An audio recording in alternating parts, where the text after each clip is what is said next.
ஒன்னத்துக்கும் உதவாத கட்சி. மொத்தமே சீரப்புள்ளி 84 விழுக்காடு தான் தேமுதிக இருக்கு. விஜயகாந்த் நல்ல மனுஷன் செத்து போயிட்டாரு.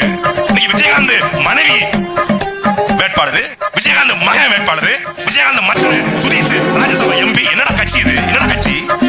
மச்சான் மகன் மருமே தங்கச்சி எல்லாம் வேட்பாளர்.